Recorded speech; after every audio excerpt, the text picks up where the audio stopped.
Análisis Torotumbo de Miguel Ángel Asturias, presentado por Alejandra Beatriz Saldaña, Ana Margarita Ayala Ruiz y Walter Alexander Rivera. Como introducción, Weekend en Guatemala fue escrito en 1955 en el exilio chileno de Miguel Ángel Asturias y publicado en el año siguiente en Buenos Aires. Presenta la reacción del escritor frente al drama de su país en forma de una crónica ficticia de la terrible guerra. No se trata de una novela, sino de 8 relatos que presentan el mismo motivo central, la invasión de Guatemala, de las dos vertientes que alimentan la obra de Miguel Ángel Asturias, la mágica y la realista. El libro es solo la segunda puesta que se presenta como un documento de la realidad más brutal de aquella época. ¿Por qué del título de la obra? Torotumbos es un que se refiere a una criatura mitológica, a menudo descrita como un gigante o un monstruo, que habita en paisajes remotos y escarpados. La historia sobre el Torotumbo varía, pero generalmente se lo describe como un ser temible que puede causar avalanchas y otros desastres naturales. El título de la obra, Torotumbo, simboliza para los indígenas literarios un baile necesario para la purificación. Además, representa la revolución de un pueblo que se levanta en armas. También, cada 7 de diciembre a las 6 p.m. en punto, los guatemaltecos queman al diablo, encienden hogueras fuera de sus hogares para conmemorar la ocasión. Ahora bien, la biografía de Miguel Ángel Asturias Rosales. Nació y se crió en Guatemala. Vivió una parte importante de su vida adulta en el extranjero. Durante su primera estancia en París en la década de los años 1920, estudió antropología y mitología indígena. Se graduó de abogado en la Universidad de San Carlos en Guatemala, donde participó en la lucha contra la dictadura de Estrada Cabrera, hasta que este fue derrocado en 1920. 2 años después, fundó y dirigió la Universidad Popular. Regresó a Guatemala en 1933, donde ejerció la docencia universitaria. Fundó el Diario del Aire, primer radio periódico del país, y vivió una agitada vida cultural y académica. En el periodo revolucionario de 1944 a 1954 desempeñó varios cargos diplomáticos. En el año 1966 recibió el Premio Lenin de la Paz y en 1967 el Premio Nobel de Literatura. Asturias murió en Madrid el 9 de junio de 1974, pero sus restos reposan en el cementerio de Père Lachaise en París. En 1974, Asturias, tras su muerte, y sin ver la adaptación al Teatro de Torotumbo, que fue por Manuel José Arce, él termina su versión teatral en el año 1973, que durante la administración del general Jacques Laureu García, en 1977, este sube a escena la obra Torotumbo de la Universidad Popular, el cual fue dirigida por el maestro Rubén Morales Monroy. Algunas de las obras de Miguel Ángel Asturias. Tenemos Leyendas de Guatemala en 1930, El Señor Presidente 1946, Hombres de Maíz 1949, Weekend en Guatemala 1955, El Espejo de Lida Sal 1967, Viento Fuerte en 1950, Los Ojos de los Enterrados en 1960, El ahijadito en 1961, Soluna 1955, La audiencia de los cofines 1957, El chantaje 1964, Anoche 10 de marzo de 1543 en 1943, Alto en el Sur 1952, El problema social del indio 1923, entre otros. El contexto histórico. Uno de los aspectos primordiales en el análisis de Torotumbo radica en la ubicación de la época, es decir, la fecha en que se desarrolla el relato, lo que indica claramente la época, aún sin señalar fechas exactas. Es el oficio del personaje principal, el alquilador de disfraces, Estanislao, quien es miembro del mencionado Comité de Defensa contra el Comunismo. Dicho comité fue creado en el gobierno del coronel Castillo Armas como un instrumento para mantener vigilada a la población y capturar a las personas que pertenecieran al Partido Comunista o simpatizaran con él. Esta época significó un periodo difícil para todos los guatemaltecos en el aspecto político, como consecuencia del derrocamiento del presidente Jacobo Arbenz Guzmán. Este comité fue creado en 1954, precisamente el 19 de julio, por orden del presidente Castillo Armas, quien derrocó al gobierno de Jacobo Arbenz el 18 de junio del mismo año. La revolución y reformas agrarias. La obra se sitúa en un contexto de agitación social y política, reflejando los conflictos derivados de las reformas agrarias y la lucha por la tierra en Guatemala. Durante las décadas de 1940 y 1950, el país vivió un periodo de intentos de reforma agraria bajo los gobiernos de Juan José Arévalo y Jacobo Arbenz. Estas reformas intentaron redistribuir la tierra de las grandes fincas a los campesinos, lo que generó una fuerte oposición de los terratenientes y las corporaciones extranjeras. También podemos ver la intervención extranjera y golpe de Estado en 1954. La intervención de Estados Unidos en 1954, que culminó en el derrocamiento de Jacobo Arbenz, es un evento clave en el trasfondo histórico de Torotumbo. Esta intervención marcó el inicio de una larga serie de gobiernos militares y represivos en Guatemala. Asturias, que apoyaba las reformas de Arbenz, se exilió después del golpe de Estado y este exilio influyó en su obra, incluida Torotumbo. También podemos observar la explotación laboral y minera. La obra Torotumbo aborda la explotación laboral, especialmente en el contexto de la minería.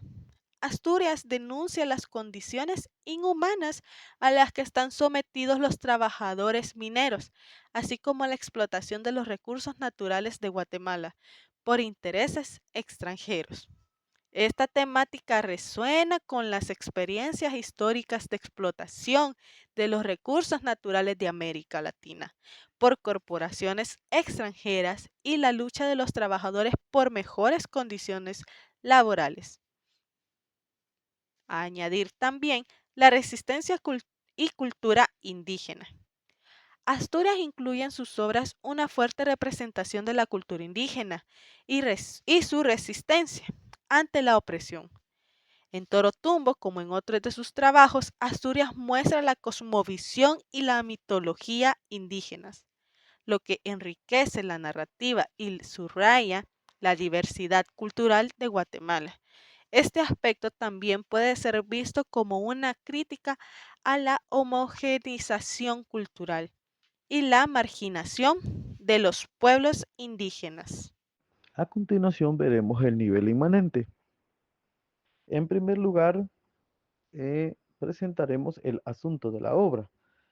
Dicha obra se encuentra dividida en 6 capítulos. En el primero, dos indígenas acuden a la casa de Enislao, el alquilador de disfraces, en busca de máscaras para la fiesta de morenos. Terminan su negocio y se van. Mientras él se va, ellos iban con una niña aproximadamente de 7 años, quien se queda perdida en medio de los disfraces. En el segundo, encontramos que el italiano Bensuir Tisonelli descubre lo que don Snalilao había hecho y que en sí no quería que hablara, que lo hiciera parte del comité y le diera listas. En el capítulo 3, Tisonelli y don Stanislao hablan sobre lo que pasaba en el comité. En el 4, muerte de Natividad, llegan a su pueblo y hacen lo de su velorio y dicen que es un angelito que el diablo violó en carne cruda, como tratando de sacar lo que había pasado anteriormente. En el 5, don Estanislao confiesa al padre de lo que en su casa había sucedido, pero le echa la culpa a carne cruda y el padre Berenice relaciona al color rojo con el demonio y la niña con la patria que fue violada por el consumismo y dice de quemar a carne cruda así para acabar con el comunismo. En el 6, Torutumbo hizo una entrada a la capital y Tisonelli aprovecha a colocar unas bombas y con esto mueren todos los integrantes del comité, simbolizando que ganó el pueblo. Tenemos también la caracterización del yo lírico y este está claramente definido como un poema. En este caso, Asturias utiliza un narrador en tercera persona. No obstante, se acerca mucho a la perspectiva de los indígenas. Entonces podríamos decir que el yo lírico se diluye en la voz colectiva del pueblo, en sus cantos, sus lamentos, sus creencias. Dicho narrador mimetiza con la comunidad indígena expresando su sentir ante la opresión y la lucha por la libertad. De esta forma, el personaje principal funciona como un yo lírico colectivo, encarnando los anhelos y la resistencia del pueblo. Es importante destacar que Asturias utiliza un lenguaje altamente poético y simbólico a lo largo de la obra, lo que refuerza la idea de una voz lírica que ésta trasciende al narrador individual y se funde con la identidad colectiva del pueblo indígena. En ese sentido, el yo lírico de Torotumbo básicamente es una voz colectiva que representa la cosmovisión, los sufrimientos y la esperanza de un pueblo indígena oprimido. Los motivos y el tema que provoca la emoción poética. En dicha obra, Miguel Ángel Asturias eh, presenta la emoción poética, la cual se nutre de una serie de motivos que exploran la realidad de los indígenas guatemaltecas y la lucha por la supervivencia frente a la opresión. Dentro de ellos podemos mencionar como la conexión de la naturaleza, que en dicha obra se puede encontrar impregnada una profunda veneración por la naturaleza, vista como un ente vivo sagrado. De esta forma hay una conexión íntima entre el ser humano y su entorno. La resistencia a la opresión. Este tema es de carácter indígena y es la resistencia que ellos tienen frente al abuso del poder central. En la obra trata de exponer y defender sus tierras, su cultura, en el cual ésta despierta emociones de admiración, solidaridad e indignación ante la justicia. El coraje y la dignidad de los oprimidos se convierte en una fuente de inspiración poética. La denuncia social. Además, dicho autor utiliza la poesía para denunciar las condiciones de vida, la explotación y marginación de los indígenas. La pobreza, la enfermedad, el trabajo forzado son descritos de diferentes formas, generando una emoción poética que combina la compasión con la indignación. Por otra parte, tenemos la recuperación de la identidad cultural. Dicha obra rescata y celebra las tradiciones, mitos, leyendas del pueblo indígena, las danzas, los cantos, la belleza de la cultura milenaria. Esta reivindicación de la identidad cultural genera una emoción de orgullo y pertenencia, el amor y la solidaridad. A pesar del sufrimiento y la opresión, en Torotumbo también hay un espacio en el cual se puede observar que hay amor, amistad y solidaridad. Dichos sentimientos se manifiestan en las relaciones entre los personajes, el cual aportan una nota de esperanza, una ternura a la obra, generando una emoción poética ligada a la humanidad y compasión. En cuanto a su lenguaje figurado, encontramos descripciones detalladas. El autor utiliza descripciones detalladas y sensoriales para poder crear espacios, personajes y atmósferas de manera vivida y evocadora. Por ejemplo, tenemos una voz retumbó dentro de la casa, venía del fondo del patio, de detrás de la tapia, por donde salió la hortaliza para salir a la calle y hacer creer a los compadres que volvía a hacer un mandado.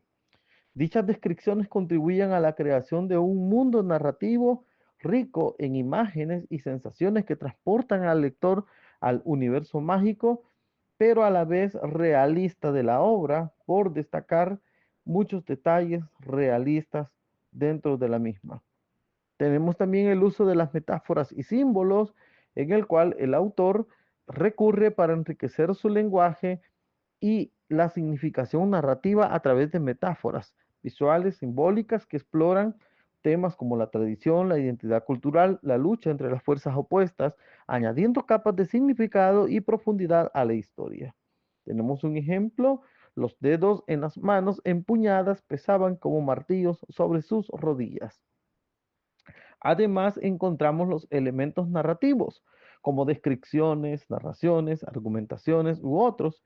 En el caso de Torotumbo, es una novela rica en elementos en los cuales se entrelazan para construir una historia conmovedora, llena de significados, y entre los cuales encontramos, desde el punto de vista de descripciones, una exuberancia sensorial, que es un lenguaje altamente poético para describir la naturaleza de Guatemala, su entorno, creando imágenes vividas que apelan a todos los sentidos. La selva cobra vida con sus colores, sonidos, olores, sumergiendo al lector en dicha atmósfera. Por ejemplo, el aire estaba preñado de humedad y perfumes de la selva, olor a tierra mojada, a hojas secas, a resinas aromáticas, a flores desconocidas. Tenemos también los relatos psicológicos, que son las descripciones que no se limitan al entorno físico, sino que también penetran en la interioridad de los personajes. Dicho autor revela emociones, pensamientos, motivaciones a través de sutiles y significados. Por ejemplo, los ojos de Torotumbo, negros como la noche, ardían como una llama de rebeldía. Además, en las narraciones tenemos un ritmo dinámico, el cual dicha novela combina escenas de acción en momentos de introspección y reflexión. El ritmo narrativo varía, creando una tensión que mantiene a un lector en un solo hilo.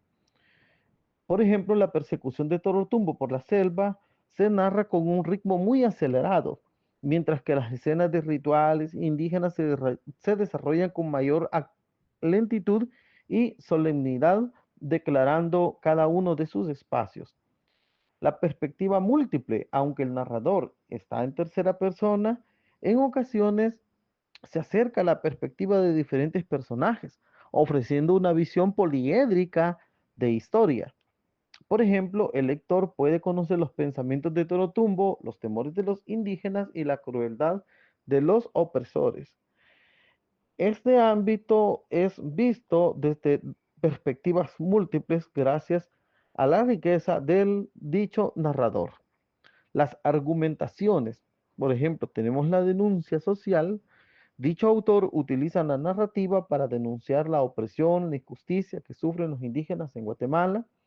Dicha novela es un alegato contra el abuso y el poder y la explotación. Por ejemplo, cuando describe las condiciones de trabajo en las fincas, donde los indígenas son sometidos a tratos inhumanos. Es decir, hay mucho maltrato, y está reflejado en dicha obra. También, por otro lado, tenemos la reivindicación cultural, el cual resalta la riqueza y la belleza de la cultura indígena, las tradiciones, las creencias, los valores. Dicho autor argumenta a favor el respeto y la preservación de la identidad cultural. Y lo podemos encontrar a través de la representación de danzas, ceremonias, rituales cargadas de simbolismo y significado. Por otro lado, tenemos también el llamado a la resistencia. Dicha obra es un llamado a la lucha por la libertad y la justicia. La novela inspira al lector a rebelarse contra la opresión y a defender sus derechos. Y en este caso tenemos el discurso final de Torotumbo en el que incita al pueblo a no rendirse ante tal adversidad. Personajes. Tenemos los personajes también según la historia y según su composición. Tenemos a Natividad Quintuche, quien es la protagonista de la historia y según la composición es un personaje redondo, junto también a los otros personajes de Don Estanislao Tamagás, quien es el alquilador de disfraces y es también el violador de la pequeña Natividad. También tenemos a Benujón Tisonelli, que es el italiano. Estos personajes son los que entran en, según la historia, como protagonistas y según la composición, redondo. También tenemos personajes secundarios según la historia y según su composición, son llanos. Está el Sabino Quintuche, quien es el papá. También está Melchor, Natayá, que es el padrino de Natividad, el padre Berenice, el arzobispo, el presidente Liberator, Frinifrique, papal, también el estudiante, el fracas, el incógnito yankee y el del capuchón. Todos estos personajes entran según la historia referencial y según su composición llano. También vemos el tiempo. El tiempo de la historia podemos ver que es un tiempo lineal y cronológico y que también tiene tiempo referencial. Y podemos observar los ejemplos.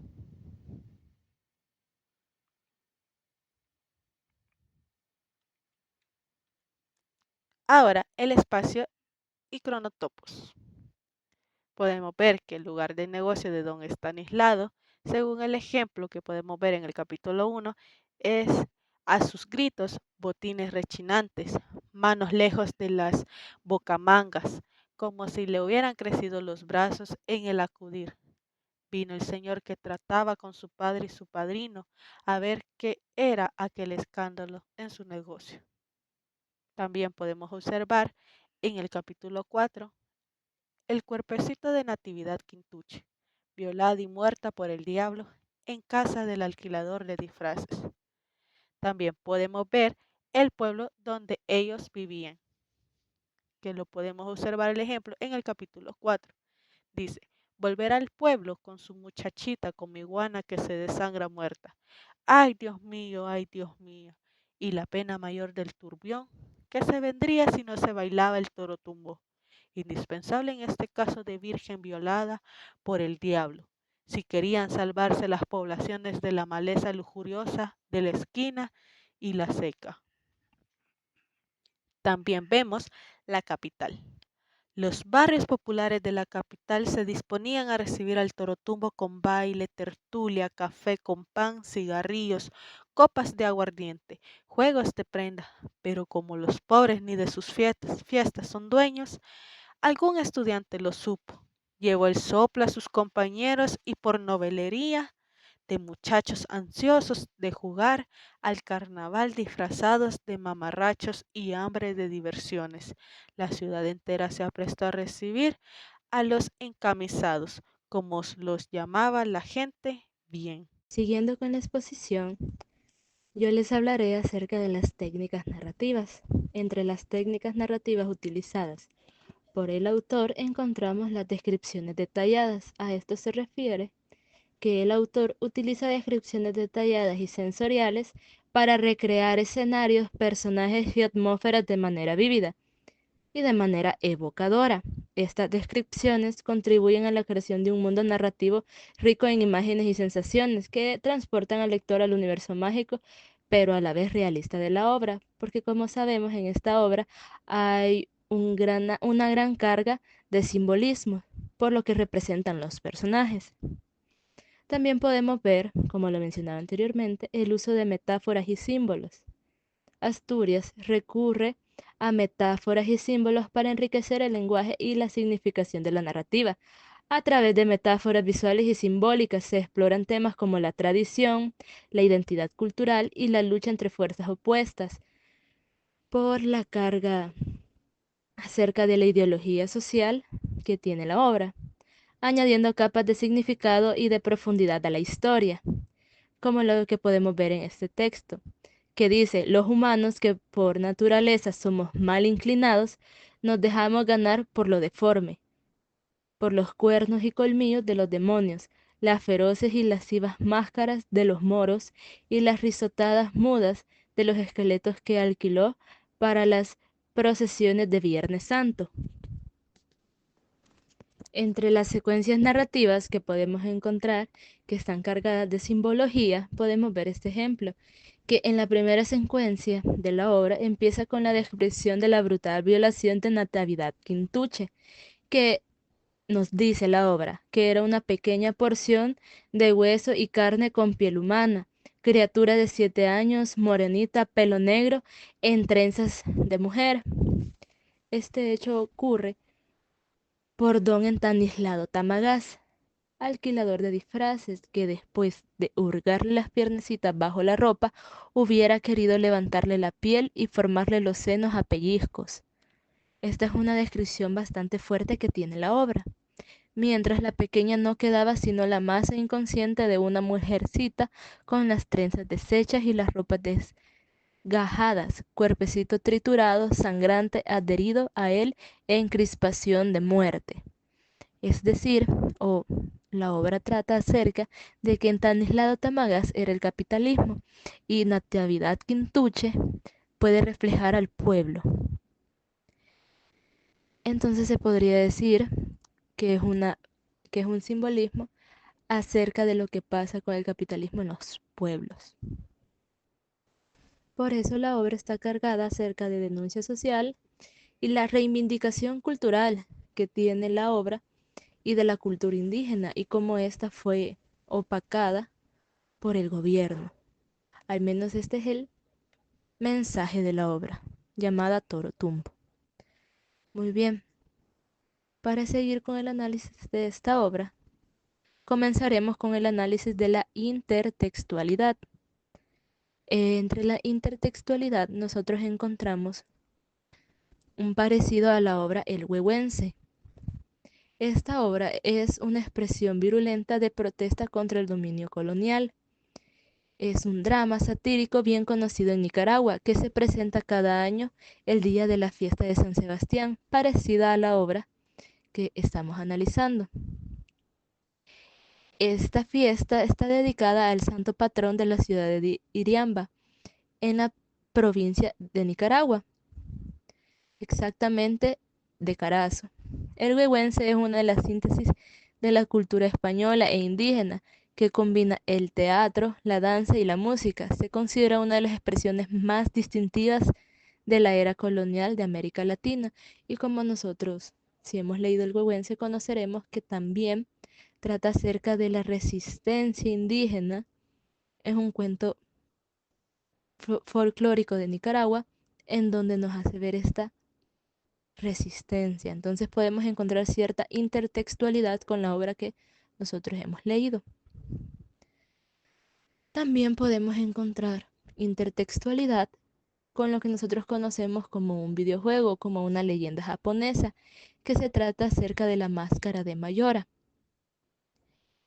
Esta leyenda habla acerca de las máscaras, que es conocida como la máscara de Mayora, que trataba acerca de un chico que le roba unas máscaras a un vendedor y luego este le roba su caballo. Accidentalmente tratando de encontrar al chico que le robó todo esto, se topa con un extraño mascarero que le ofrece devolver a su caballo si encuentra a este chico y le trae con él su máscara. Si no, si este chico, que apenas tiene 10 años, no le trae la máscara que el chico le robó, algo terrible le pasará. Entonces, el protagonista de esta historia tiene apenas 10 años. Nosotros encontramos intertextualidad con esta leyenda de la Máscara de Mayoras, que es una leyenda japonesa, porque el protagonista tiene apenas 10 años, parecida a la edad que tenía Natividad Quintuche, y que algo terrible le pasará y está su destino entre sus manos. Podemos ver también cómo el protagonista es un mascarero que tenía disfraces, parecido también a quien vio la Natividad Quintuche. Entonces por eso se puede decir que hay una cierta intertextualidad en las obras. Bien, pasando a otro punto, hablaremos acerca del dialogismo. Esta es una característica que encontramos en la obra, que hay ciertos diálogos, unos pequeños diálogos. Entre las narraciones podemos ver diálogos de los personajes. Este se manifiesta en la interacción de voces y discursos dentro de la narrativa, creando un espacio de diálogo y confrontación entre diferentes puntos de vista. A través de la presencia de múltiples voces y perspectivas se construye un entramado discursivo que enriquece la complejidad de la obra. Así que nosotros podemos encontrar dialogismo en esta obra. También podemos encontrar entre las corrientes teóricas que en la obra es bastante representativa, es la teoría social de Marx. Es una propuesta de análisis que se propone conocer las principales características de la sociedad capitalista, sus leyes tendenciales y a su vez aportar en la transformación social que supere el modo de producción-reproducción. Como nosotros hemos mencionado anteriormente, se puede ver la carga ideológica en la obra y podemos apreciar la teoría social de Marx. Bien, a manera de conclusión, como grupo concluimos que Toro Tumbo ofrece la visión en armonía del compromiso con una realidad social que se denuncia y se procura modificar, que marca un registro narrativo de tipo realista y la conciencia de las raíces mitológicas del pueblo centroamericano. Esto se puede referir a una estructura lírica. También alude a una época futura cuando la dictadura y sus partidarios serán arrastrados por el ímpetu del pueblo, que, después de volver a encontrar los profundos lazos con su pasado, marchará hacia la libertad. En efecto, desde la perspectiva temática, resalta el tema del antiimperialismo, estrechamente relacionado con la problemática indígena.